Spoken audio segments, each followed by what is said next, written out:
Hello, welcome to We Are Human. I am Susan Leonardson and Andrea Peer is here. And we have a special guest on this episode. And we've known Sarah. I'll let Andrea introduce her more in a little bit, but Sarah Allred, we've known Sarah for a while now, and we've been in different circles together. And we were like, oh, who better to bring on to We Are Human than Sarah? Because every interaction I've personally had with Sarah has always been one deeply rooted in connection and just like putting Oh, her arm around me and just always feels so warm and friendly. And you do incredible things within your business too, Sarah. So that is, yeah, I'm excited for this conversation. so Sarah is someone who is just a boss lady in general. She's somebody who Susan and I oftentimes go to for business counsel or just human counsel. She is definitely a trusted advisor. She has grown in her own right in her business. She specializes in helping people build webinars, which I am probably grossly understating what actually happens in those. And that's what we're going to talk about more today. But the reason I wanted to have Sarah on the We Are Human show is she has a very uncanny ability that I think is very human that very few of us have. And that is that every single conversation that I've ever had with you, Sarah, I can't even think of a time when this is not true. I always feel you are very present and attentive. Like your active listening skills are off the charts.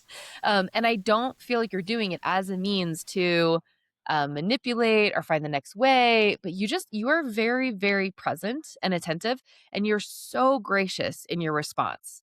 I think you are somebody who thinks very compassionately towards the other human on the end of the conversation. And it's just unique skill set that you have. And so the reason I want to have you today on the show is not only do we love you and we love everything you do, I want to dive into that more. And sometimes you don't even know kind of what you do, I think. But if we could discover that and like get any answers on that, I think there's some gems in there that can be unearthed. So Oh, thank you, Sarah, for being here. let's Welcome. go. I can't think of any better intros than both from you, Andrea, and you, Susan. We've had conversations in the back of Ubers, and we've Oh had my God. conversations at playoff games with the NBA. We've had conversations when our businesses have been broke and failing, and we have Mhm. had conversations as we're aiming for a million plus. And so I'm grateful that at some point in that, if I could take away any word you said, Andrea, that I have compassion. And sometimes I'm mad and angry at God or whatever divine being you believe in, that there have been so many highs and lows. But maybe if it's helped to build us all into more compassionate people, I would say, gosh dang it, it's been worth it in a lot of ways. So I'm happy to dive in. This is going to be So great. true.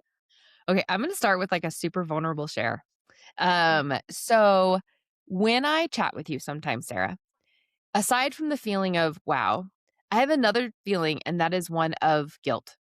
And the reason why I was guilted actually came to me today during an interview we were having with someone else. And I don't want to give too much. So, but basically, the essence of what he said is that we go about our day to day and we are so distracted. And I know that I could think of so many times when I am in conversation with you and you are so present and I feel it so much and I am so halfway listening. I am so distracted with what might be happening on my phone, or like I'm almost like, gosh, she is asking a lot of me in this conversation because she is so attentive. I want to be attentive in response, but it is so abnormal that now I'm like, and a lot of times I fail at it. And so then I feel guilty and I'm like, gosh, but yet I don't understand how you do it because you are a busy mom of four. You run an amazing business. You are an incredible wife. You are a woman of faith. You have so much that you do in your community. How the heck do you stay so undistracted? Or at least apparently so. Like, what is that? How do you Mhm. do it? Oh gosh, I could blame it on two things. I could give credit to two things. One is, my middle name is Grace. I am named after my grandmother, whose name is Grace. Mhm. And my grandmother, grew up in the South on a tobacco farm, right? And ended up marrying a war hero, my grandfather, and he moved her to the West. And because of my grandfather's prominent position within the Mormon church, she was surrounded by what many Latter day Saint or Mormons would consider to be like very highfalutin, powerful decision-making people. We call them apostles and prophets, auxiliary leaders, those things. And so she was this little tobacco farmer girl brought over to the West, surrounded by these very powerful people. And one of the stories, I actually never met her. I was born a month after she passed away. And what I have learned from her is that she was unfazed by status. Mm. And there was this moment in which she was meeting with the prophet of the church, like the bigwig that like many members would, spend tens, if not thousands of hours or dollars to sit in a room with that type of person that they deeply respect, like the Dalai Lama or like, that kind of thing. And she was sitting with him and his wife at a dinner, and her conversation was about roses. Her and the prophet's wife were talking about how Mm. are we alike? That is my driving question. And whether that is that we both own Harry Potter pajamas, or that is that we both don't know how to cut roses, I want to find how you and I are alike. And that Mhm. is what drives my energy and curiosity in a conversation like you, Andrea, because I want to be like you. I want to be linked to you somewhere. And so that really, I feel really it, drives. and it's Mhm. palpable. Yeah, yeah. Go ahead, Susan. Mm. In this world that we live in, I think that is something we should all be aspiring to have a little bit of, if not more than a little bit, because we're in a world where everyone's pointing out the differences. Like, oh, you Mm. don't think that about that thing the same way that I do, therefore I can't even interact with you or have a conversation with you anymore. Mhm. And we all should be aspiring to find the things that make us alike or that we have common ground on. And that is so inspiring. Thank you for sharing that story. And um yeah, it just I can see that spirit within you of that ability. It's so incredible. Yeah, Well, just yeah. how would the world change if we were all on a discovery mission to find out how we are alike? And I actually had an experience yesterday on social media where a dear friend of mine was posting about some of his beliefs, and we believe actually quite differently. As far as like a godhead, and religion's a huge part of my life, but I was reading it, and another one of my acquaintances was commenting on his post, disagreeing, and in fact saying things that maybe I more believed than what the original poster had. But the way in which he talked to this original poster Mhm, was awful, mhm, even though he carried my beliefs. And so mhm, in that setting, I was more wanting to be drawn and curious about the original poster. And I wanted to totally write off, which is not what I did, but wanted to write off, unfollow how this person who held so many similarities with me was treating someone who believed differently. I am way more likely to unfollow you based upon how you treat someone that believes differently than me than to unfollow you for believing differently than me. mhm, mhm. That's gotta be at the core of healing the world. Yeah. Oh my gosh, so true. Okay, so in this when you're in conversation then with someone and you're like, "How are we like?" Is it like, so for me, the only thing I can relate it to is when I'm in conversation with someone, I'm usually because my brain loves categories and because of my behavioral kind of science background, I'm Yeah. constantly trying to assess like, oh, they're an abstract thinker or a tangible thinker. Oh, they're an introvert or an extrovert. Oh, they like order or they like chaos. Or oh, they make decisions based on feeling or thinking, like Myers-Briggs, right? Or Yep. oh, they're efficiency oriented or like, nuance oriented. Like I just have all of these like constructs of the human Yes. like psychology states and traits that I'm constantly trying to be like, who are you? And it's not to say that like once I find the category, I know everything about the person, but it helps me to be able to maybe modify my language or like talk about something in a way that might resonate with them better. Like it is nonstop. It is always in my head every single conversation. That's the best thing I can relate it to of like, so you are talking with someone and you're like, how are we the same? How are we the same? How are we the same? Like, or how does it work for you? Like, do you have categories of sameness, like values, lifestyle? Like, how does it work for you? Oh, Mm. that's such a good thing, and Andrea, I would say your gift with human design. Is that what we call it? I want to make sure I'm using the right term, or Sure, we can go with human that. That works. category, program, whatever it Yeah. may be. Those are tools to help us relate to each other, period. Yeah. How can we Yeah. help each other? How can we serve each other? How can we be more compassionate with each other? So I don't think it's a negative way to think through the process. And while we may do it differently, we're there for the same goal of how do I connect with this person? So Yeah. Yeah. I would just simply say, um, I want to know the more ordinary parts of people's Yeah. lives, Mhm. the Mhm. unsung day to day ordinary parts of Andrea, because guess what? That's that's why we'll be better friends than if all we know about each other are our business goals. That's That's well why we're gonna said. be better Yeah. friends. That allows me to open up to you and you to open up for me. Um, I believe in the unsung. Like, if you were Mm. sitting with the prophet, wouldn't you wanna ask him questions about religion and, like, what it's like to be him and, like, all that kind of stuff? What about roses? Yeah. What about Yeah. roses? Yeah. That's what Well builds said. people. Yeah. Yeah, I have a friend, I'm totally gonna rip off what she says because it's so good. Please. But she oftentimes says, "It's not in our accomplishments that we connect as humans, and it's in our lostness, our lackness, our ugly, our warts, like, that is where we connect." And Oh, it's a mutual exchange of those things. And as you're saying, like, it's in the mundane, it's in the not sexy, it's in the, the day-to-day micro moments, like, that's where we actually connect as human to human. yeah, and I'll follow up even with part of how you introed, our friendship and how we've collaborated and done things together. It's no surprise to me that Andrea, you mentioned that we've had deep conversations and like she's asking a lot of me in this Yeah. conversation. Yeah. And that is not for the faint of heart. I have Mm. like accepted, embraced, and even tried to leverage that part of who I am, but I used to get made fun of all the time as a Mm. teenager, as a young adult, when I was the wife in med school in Louisiana, when I would go out with the girlfriends and we'd be at like a girls' night or a book club, and I'm in the corner talking about polygamy. Or I'm in the corner with someone talking about their deepest, darkest kind of things. And Mhm. so just know that it's you'll find your people, but Yeah. it not every person gets their soul fed by diving deep in the energy that can take. Well, what's so interesting, Sarah, and why I keep coming back to you is my higher self, my preferred way of being is that. It is in the deep conversations. I think it's just in like the day to day. It is so easy to get distracted, and just like, what's the bare minimum that I can do to feed this? You know what I mean? Right now, without, you know what I mean? But again, it's like you don't, it, you, I just, I never pick that up from you. I never pick up distraction. It's always Mhm. present, which is just such a cool trait. Oh, Such a cool trait. I Yeah. don't know if that's something I feel like I'm consistently really good at.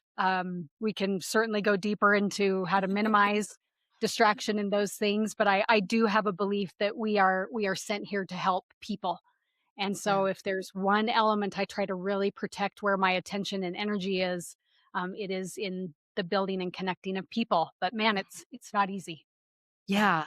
Okay, on that note, I wanna shift a little bit. So, the reason why Susan and I created this podcast is we are like you in that I don't know if you would call yourself an agency, but we provide a service to Sure. clients, right, to come in and use our services.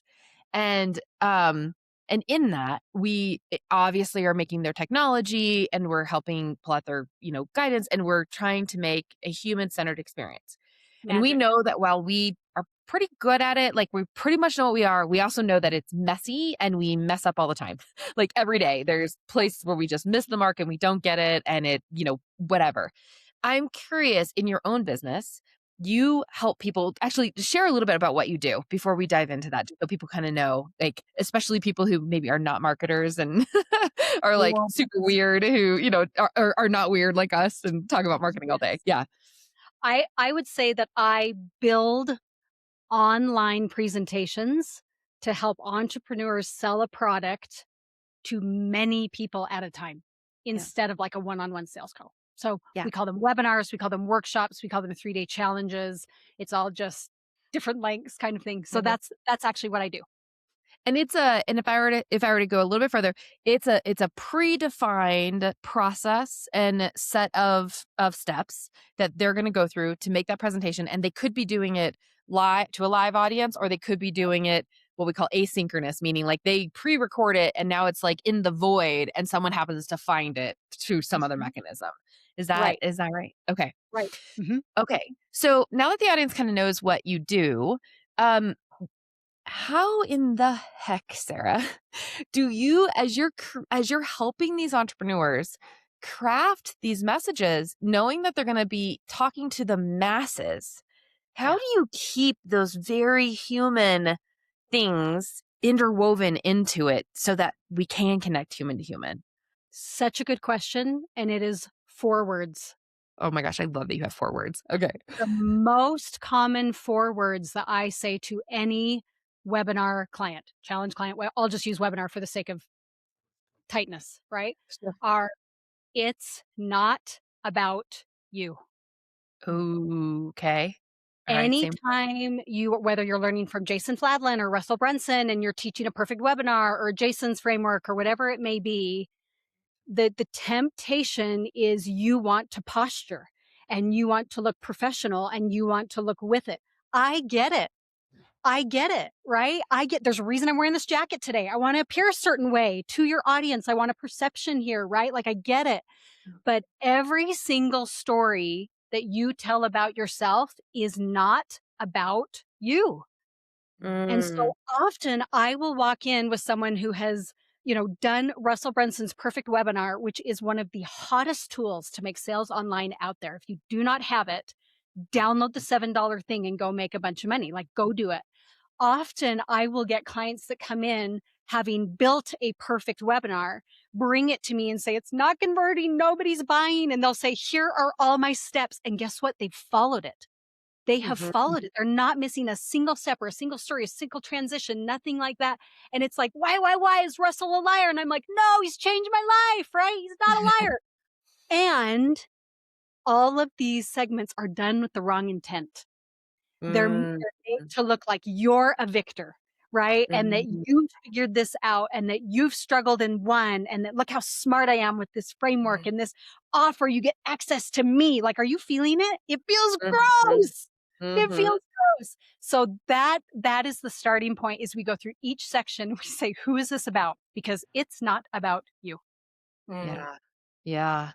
Okay, I'm gonna go a little bit because I know a little bit like the background, Sarah, of where you came from. So when you and I first started talking, Mm. we first met in Catherine Jones' sunroom, Oh, yes. and I think that was it. Yeah, like really met. And you at the time were working with brands to try to appeal to more of the female base, Mm, yeah, or like how to increase their female audience. Am I giving that justice? 100%. And it is Okay. still a large part of what I do. That's Mm. exactly the connection I was gonna make. I feel Mhm. like the transition of what you just talked about is you went from more of a this is gonna be kind of interesting, and Susan, I want you to weigh in because I know you and I have a lot of conversations in this, but you went from more of what historically would maybe be like a masculine energy of push, posturing, you know what I mean, chest puffing, like Mhm. a lot of it is like what akin to like what I used to do in corporate, right? Of like I knew in order to play in the man's boardroom, like I needed to do those things. Yeah.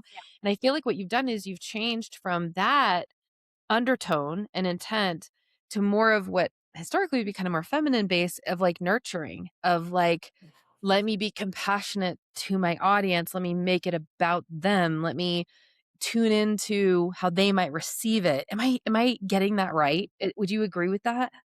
I would 100% agree with that, and I would follow up with Myron Golden's probably most golden, no pun intended, statement that he says, "People will buy when they feel like it." Yeah. Mhm. And of the 2 energies, regardless of gender, you guys, this is not a Mhm. conversation about gender. Yeah. This is a Yeah. conversation about energy. Mhm. Yeah. Which of masculine versus feminine is the more feeling? Feminine for Feminine. sure. Yeah. Is that clear as day to everyone listening, regardless of your gender or upbringing? Right? Yeah. Clear as day. And so the success I started to see, the little drops of success and signs of success I started to see early on was when I started to change webinars or change challenges to sell to women. Like that was the Mhm. approach I took, is I just took it and I said, if Mhm. I was a woman or if this group of women were going to buy this, what would I change? And what we found is it made everybody in the room feel more. And when Mhm. people feel more and feel energized, they buy. And so not only did it, we went in strategically to increase female sales by gender, we got those sales, but then the male the male sales increased too because we had focused so much on what does it feel like to be in this room with this person. Yeah. And it is a little bit like it's like this. I know for me, when I shifted from more of the like positioning type of communication and Yes. assertive communication and shifted into more of like compassion conversation or like softening, or I actually have, you're gonna love this, Sarah. So I have a client gave me this, and it was like at the beginning, maybe it was like it was right as COVID was hitting. And it says, your value would not be in what you know, it'll be in what you share.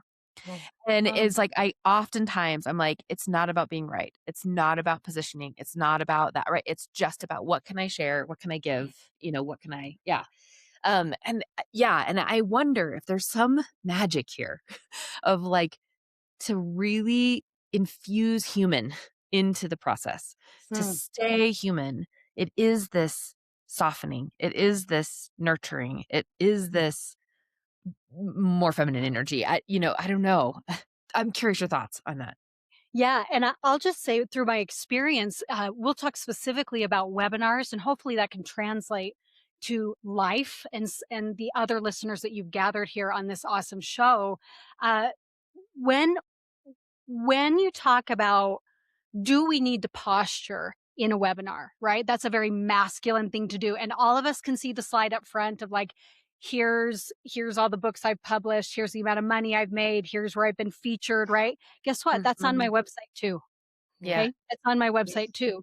But when you're in a live experience, one of the best ways to still be able to say, look, I take my work seriously, which matters. Okay. Yeah. Which matters. I know what I'm doing with accolades, but to also bring in that feminine energy is we put that slide up and we say, look, yeah, I've done the books, I've done the stages, and I've met the coolest people that you'd ever want to meet. But do you know what's even cooler? Because of what I'm going to teach you today, next slide, this is my life. And then you Mhm. show whatever the audience values. Then you show the travel, then you show the wife, then you show the weekends camping, then you show Mhm. maybe they're after flexibility or whatever, or money or whatever it may be. But you actually don't linger on the I'm so cool. And so what Mhm. you do is we call this the UI principle, right? In a webinar. So anytime you're making it about you, like a slide, here's my books, here's my money, here's my awesomeness, right? Anytime you have that, you immediately transition to it being about them.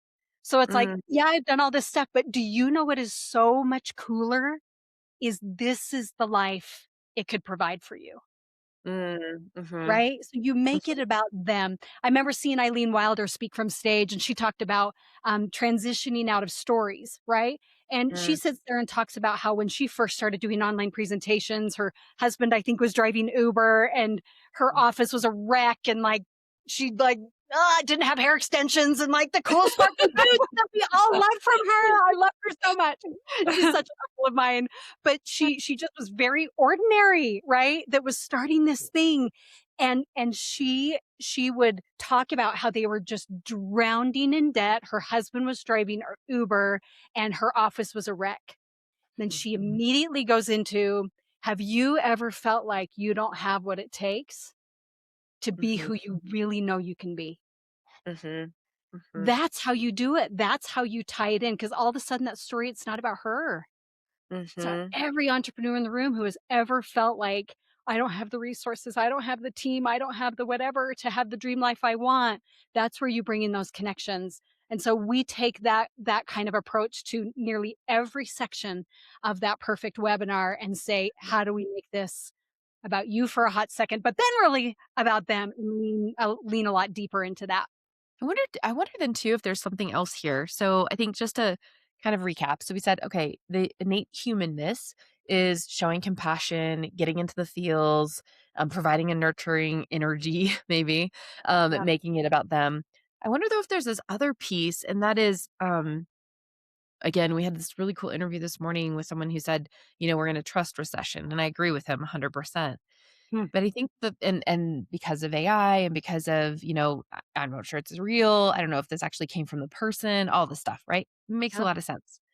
But I think what you're hitting on in the making it about them, right? And why that works, if we were to like break down why that works, Hmm. I wonder if some of it is we as humans, we are inherently selfish. We are inherently view the lens, the world through our own lens. We don't even know where our bias are sometimes because it's so innately how we live our day to day.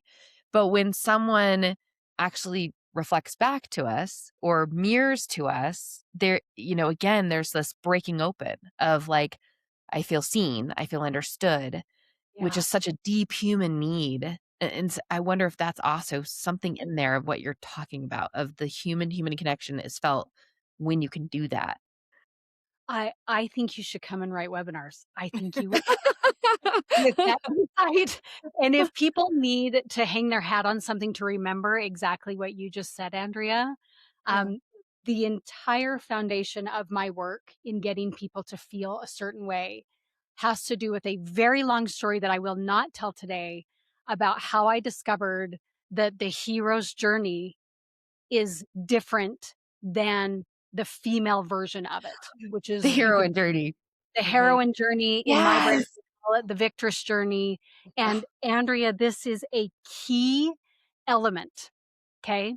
A yeah. key element, and I love to teach it through the eyes of Frodo and through the eyes of Moana, because Ooh, the okay. reality is when Frodo go any Frodo fans in here? I Yeah, hope sure. Who doesn't love a good Ramus for the Frodo? new Yeah. season. Yes, Frodo! But you'll notice that even though the trilogy is like 12 hours long or whatever, that when they get to the actual fellowship and they meet in that council to decide who's going to go, there Mhm, is little to no hesitation when Frodo is like, "I will go, but I don't know the way." Like, mhm. I think that's the literal line. Like, "I will go to Yeah, Mordor, though I do not know the way." And then Legolas stands up and, like, all the people stand up and they're like, "We will take you," right? There yeah. is no hesitation because guess what? He is male, right? Mhm, He's being called on an adventure, and so there are cultural assumptions that he can be the hero, that he can mhm. accomplish it, okay? Yeah. On the flip side, you go to Moana, and she is a hot mess. In fact, Mhm. there is an entire song dedicated to Moana oscillating back and forth between I'm going to be the leader of my island. Oh, the ocean's calling me. Oh no, I'm going to be a good girl. I'm going to be the leader. Oh, the ocean, my grandma. I don't want to be crazy like my grandma, but I love her. Like there is this really intense pull, and Mhm. that is covered very, very little in our sales processes, in our copy, in how we relate to others. Is we make this assumption that it's just okay for them to go on an adventure with us. It is Yeah. just okay. We're making Yeah. assumptions that they have confidence or resources or whatever it may Mhm. be. So coming to that point that you're talking about, we have a real opportunity to dig just one level deeper to say, what am I not seeing about them that is making them hesitate, Mm, right? mhm. So when we do webinars, we literally say, scale of 1 to 10, how hesitant are you? In a Yeah. feedback survey, how hesitant are you to get started? Mhm. Like, we use words like that, like, how urgent did things feel as we do feedback and all that kind of stuff, because we want to discover the very real day-to-day things that are keeping them from taking action with us and improving their lives. And we Yeah. just haven't given it the attention that it needs in the marketing world. We make Mhm, big assumptions that everybody's just like us, and we mhm. don't ask for.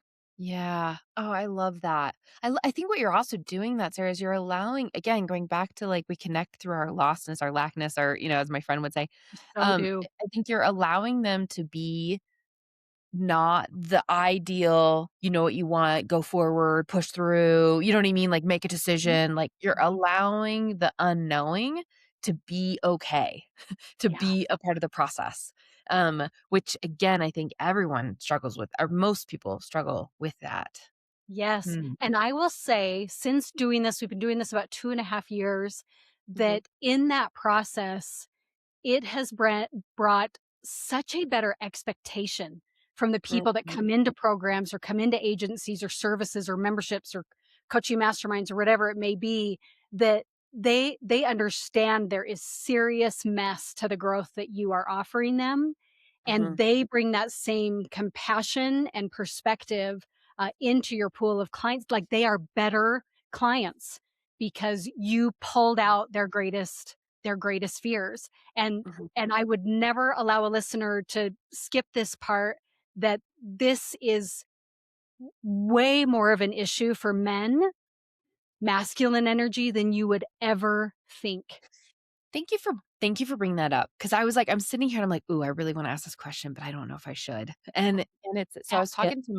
I was talking to my mom last night, and it was around, I think that I was raised in a household that had pretty dominant women. Like, it was the women ran the show. You know what I mean? Like, and to this day, like, good luck to any guy who comes into our environment getting a word in edgewise. Like, like, good luck. Like, we are pretty opinionated.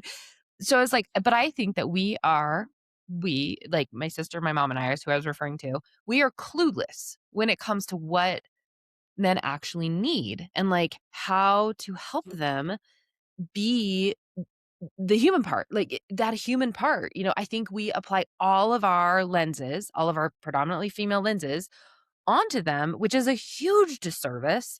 And it's like, okay, so when we're talking about like what does it mean to be human, all of us, right? We have a bias. We're all women. We have an incredible bias there. So it's like, yeah, I'm curious. I'd love for you to say a little bit more about what you were just talking about of like, is that true? Like, is there any difference here that you would like a nuanced difference that you would make in the like being human from a male lens? Yeah. Yeah. I would say, being human from a male or female lens, it Yeah. is, as marketers and impact players like all of us here in the room are, when we make assumptions, we are shooting ourselves in the foot. That's so We true. make That's assumptions. so true. We make an assumption that everyone is a Frodo and is just willing to go to Mordor because your offer is so awesome and because you've made thousands of millionaires, and I'll, like, roll my eyes in the back of my head. Most men carry intense pressure, and Yeah. the fact that it is ignored makes them leave people's programs. Mm, When they get mhm. fearful inside of a mastermind, they bail. They feel like a failure. They pivot every month, whatever it may be. And so I feel like I'm being like so snotty right now, but like, don't assume.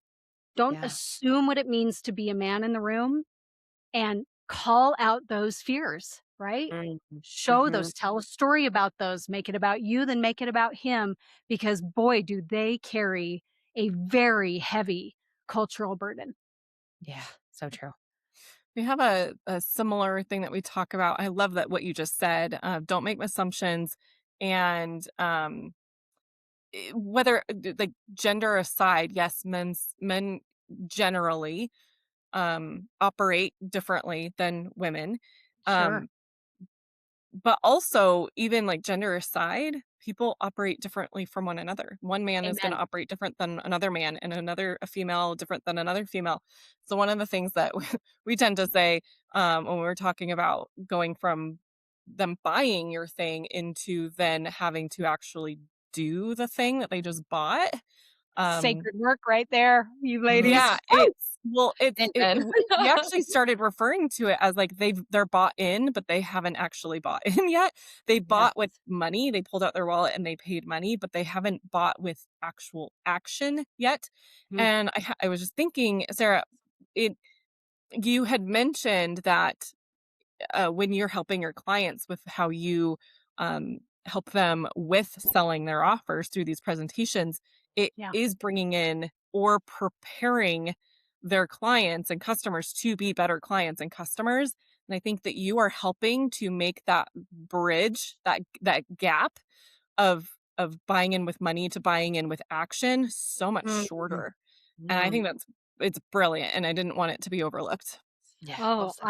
I hope so. I think you guys are recognizing it at the next stage in the journey, right? Mhm, And mhm, if people can experience a 60 to 90-minute presentation that I write and then be fed into an experience that you provide where it mirrors that care, Mm, it mirrors that feeling. You want to feel mm. something when you're in here. I mean, what you are crafting is so over my head in so many ways, and yet is so essential for I think the cheers feeling to is very mutual, Yeah. Sarah. So, yeah, you. what you do is not our skill set. We are in awe of what you do. It is not something that we are naturally. We have tried. Yeah, it is. Yeah, And We're we're like, different. acquisition? We don't like acquisition. We like delivery, and, like, Yeah. you primarily rooted in acquisition. I'm like, "We gotta figure this out here." See, I hear Later delivery, conversation. and I'm like I hear delivery and fulfillment, and I'm like, "Yeah, but I wanna go skiing." And somehow I know. I'm sure it does, but I'm like, "I can acquire every day of the week, but, like, I wanna ski," right? yes, So, anyway, yes. it's good that we're different. And man, can I bring up this concept that Lauren Golden and I, Yeah. talked about that really, really solidified at the understanding, and I'm gonna go into the woman angle for a minute, and then we'll bring in men in a minute, but one of the things that makes your work matter so much and my work complement your work is that feminine energy, they are chatty by nature. Feminine energy is chatty, chatty, chatty, chatty, chatty, right? And Mhm, so if you go through a presentation that I write and we dominate it and you feel seen and you're like, this is going to change my life. And I saw all these connections of who I am and like, let's go. And you dive into it and the fulfillment is a train wreck. You now have someone that you hyped up and let down, which is the worst kind of client to have. It's better than having mhm, no client at all. Because that woman, she doesn't just buy, she multiplies. mm, And mm, that fulfillment is key on mhm, that woman multiplying for your business in a mm. good, positive, scaling way. You want to know how to scale, fulfill. Yeah, Mhm. You must fulfill because women multiply. And I dare say men are similar in that energy as far yeah, as recommending and partnering and all mhm, that kind of stuff.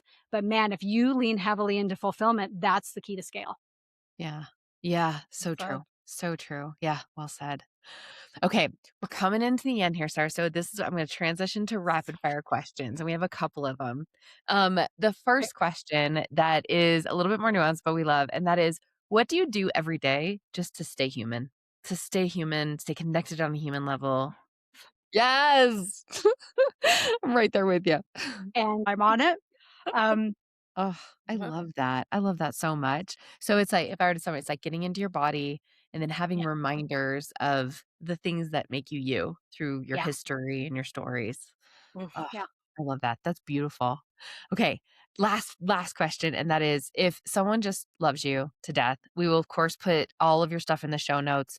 But if they're like, I just need to know more about this incredible human and like where she is and how do I get to know her better, where should they go, Sarah?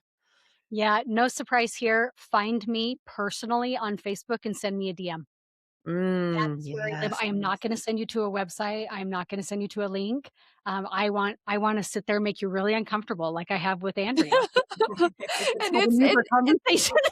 such a beautiful invitation. I'm gonna encourage anybody to just experience it. I just wanna meet Yeah. people one by one. Let's do it. Oh, I love it. Oh, thank you so much, Sarah. Thanks for just diving into the weeds with us. We so appreciate your time today and your expertise and what you're bringing into the world. Thank you. I am honored to do life with you guys. You are some of the greats. So, thanks so much for having me. It's been an honor.